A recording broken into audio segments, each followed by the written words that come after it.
Assalamualaikum warahmatullahi wabarakatuh. Sahabatku, bertemu kembali dengan saya Krishna Zea. Pada kesempatan ini kita akan mempelajari materi pelajaran tentang bahasa Indonesia. Salam bahasa Indonesia. Baik. Pada kesempatan ini saya akan mengajarkan tentang bagaimana cara mencari gagasan pokok dan gagasan pendukung. Baik ya, gagasan pokok dan gagasan pendukung. Materi ini cukup penting sekali bagi anak-anak SD, terutama kelas 6, karena dari kelas 4, 5, 6 itu materi ini selalu disajikan, terutama kelas 6 nanti untuk ujian harus tahu betul bagaimana cara mencari gagasan pokok dan gagasan pendukung pada sebuah bacaan. Baik sahabatku, pada kesempatan ini saya akan mengajarkan trik bagaimana cara mencari gagasan pokok itu dengan tepat. Pada kesempatan ini saya akan membahas di sini, nanti akan ada beberapa alur bagaimana caranya mencari gagasan pokok tersebut. Baik, gagasan pokok ya, ide pokok. Ide pokok. Baik, kalau kita mau mencari ide pokok, tentunya kita harus mencari kalimat utama terlebih dahulu. Untuk mencari ide pokok ini, kita harus mencari kalimat utama. Kalimat utama. Kalimat utama. Biasanya kalimat utama ini hadir di 3 hal. A, B, C. A itu di awal kalimat, belakang, atau yang C adalah campuran antara keduanya. Campuran antara A plus B. Ini ya sahabatku, kita harus mencari kalimat utama. Lihat, kalau kalimat utama itu di awal. Kalau kalimat utama ini di awal, ada ciri-ciri yang harus kita perhatikan. Kalimat utama, kalimat satunya ada di awal ya. Kita cari kuncinya. Yang pertama adalah lihat kalimat kedua. Kalimat kedua. Lihatlah kalimat kedua. Biasanya di kalimat kedua ini ada namanya repetisi. Repetisi itu apa? Repetisi itu adalah bentuk pengulangan. Jadi diulang. Yang kedua ada kata rujukan. Kata rujukan atau biasa disebut kata tunjuk. Ini, itu, tersebut. Selanjutnya, selain kata tunjuk, kata apa? Kalimat kedua ini biasanya berupa kata ganti orang. Ada ya, mereka, atau nya. Ya, ada tiga ciri dari kalimat kedua ini. Yang pertama sebagai repetisi, ada repetisinya. Yang kedua berupa kata rujukan atau kata tunjuk, ini itu tersebut. Dan yang terakhir berupa kata ganti orang. Ketika berada di belakang, maka ada ciri-ciri yang bisa kita peroleh. Misalnya di belakang itu berupa simpulan. Misalnya dengan kata oleh karena itu. Kemudian yang kedua adalah oleh sebab itu. Oleh sebab itu. Yang terakhir dengan demikian. Sebenarnya tidak terakhir, dengan demikian. sekian. Oke. Itu ya. Dan yang terakhir ini masih berupa simpulan, tetapi simpulan yang menyatakan penegasan. Simpulan penegasan masih sama ya tadi ya, sebenarnya sama-sama dengan simpulan, tetapi ini adalah simpulan yang berupa penegasan. Misalnya jadi, kemudian bahkan. Oke, ini adalah ketika kalimat utama hadir di belakang atau di akhir ya. Yang ketiga adalah campuran. Campuran ini, kalau kita sudah memegang teguh dua hal ini, kita sudah otomatis langsung bisa menentukan kalimat utama itu di awal, di belakang, atau mungkin disampaikan di dua-duanya, atau biasa kita sebut dengan campuran.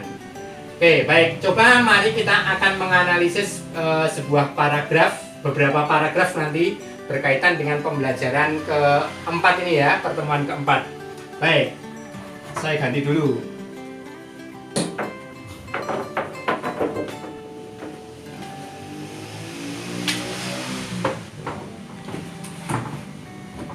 Baik, ini ada di dalam buku paket kalian tentang batik ini ya. Ini adalah paragraf pertama. Kita cari apakah kalimat utamanya berada di awal, di akhir, atau campuran, ada di awal maupun di akhir. Coba kita lihat kalimat pertama. Batik merupakan salah satu kekayaan sekaligus identitas bangsa Indonesia yang telah ditetapkan oleh UNESCO. Kita lihat di kalimat kedua yang tak beri warna biru ini ya. Oke, warna biru. Kita lihat warna yang kedua. Tadi kan ada ciri-cirinya. Ciri yang pertama apa? Satu. Betul sekali. Ada repetisi atau tidak, ada pengulangan atau tidak di kalimat kedua.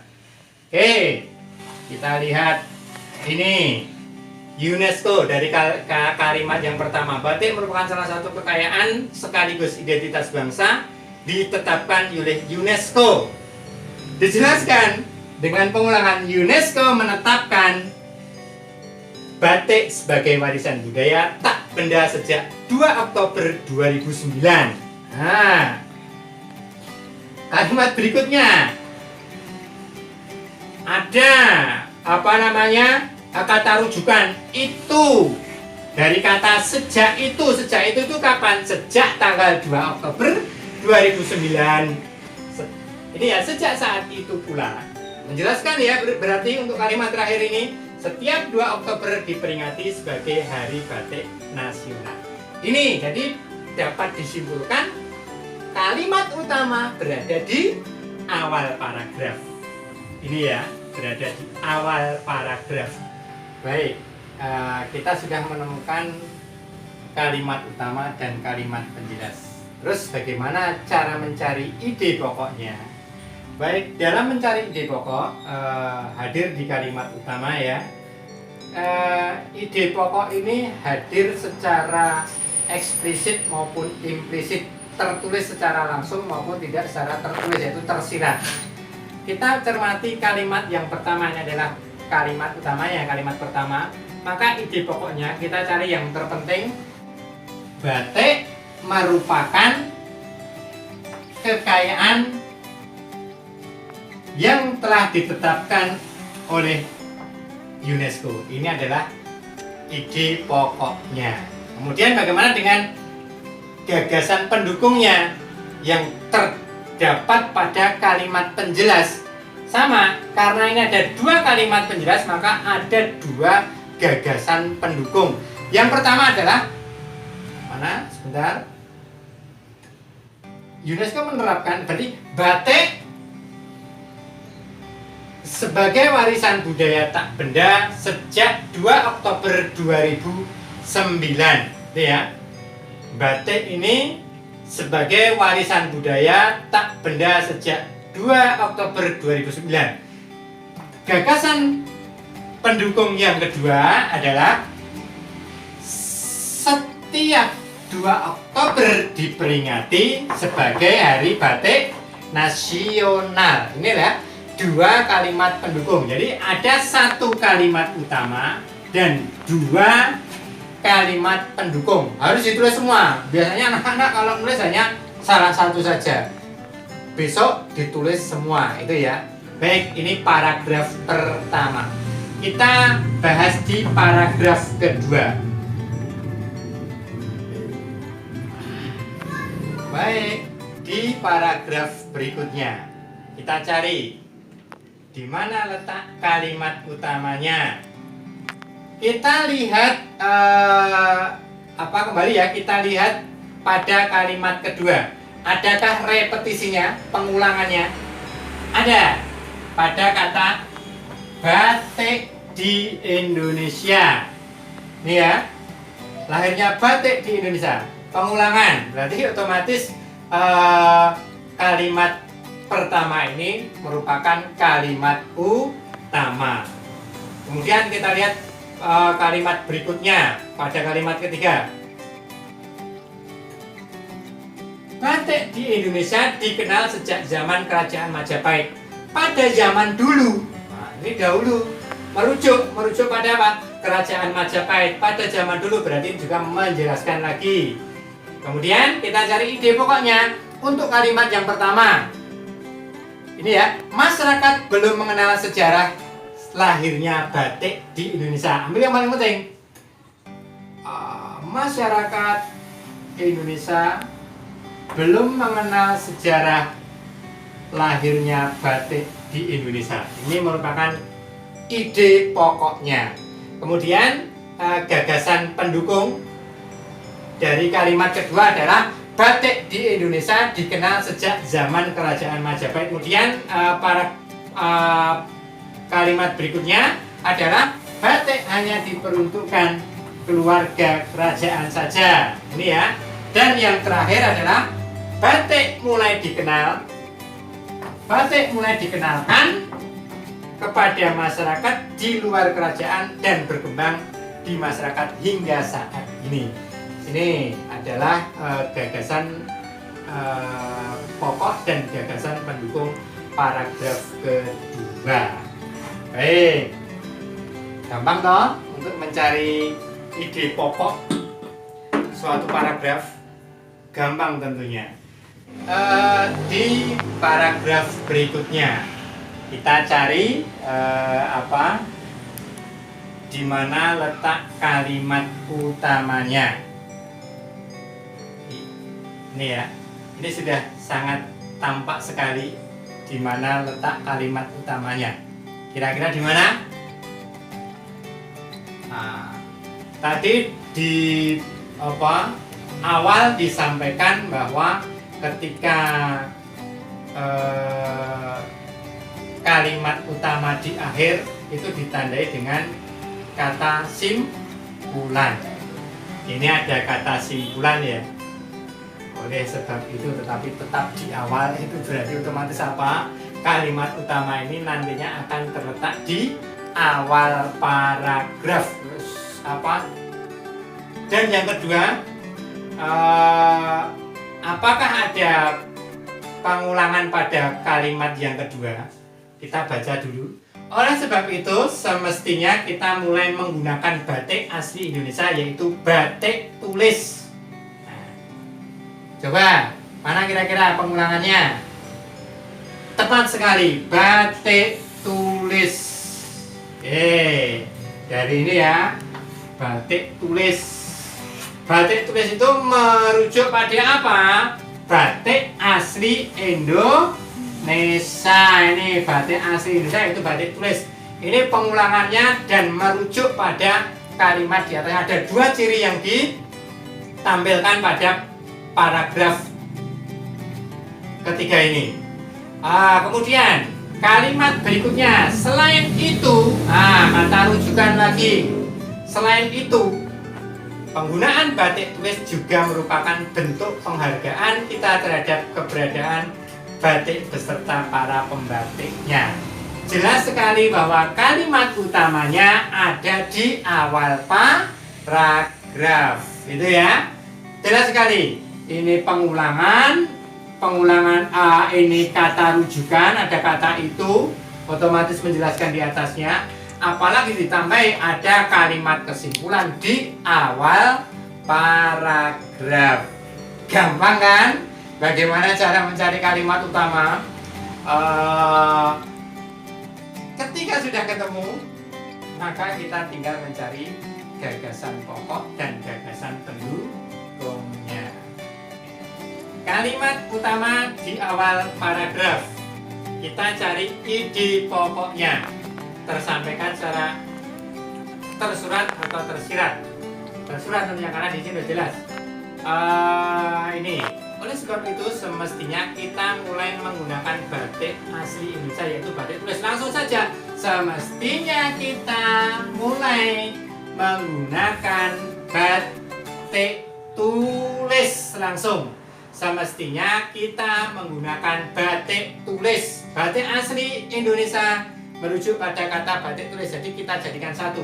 Semestinya kita mulai menggunakan batik tulis. Itu ide pokoknya atau gagasan pokok. Bagaimana dengan gagasan pendukung? Ini ada dua kalimat, ada dua gagasan pendukung lagi.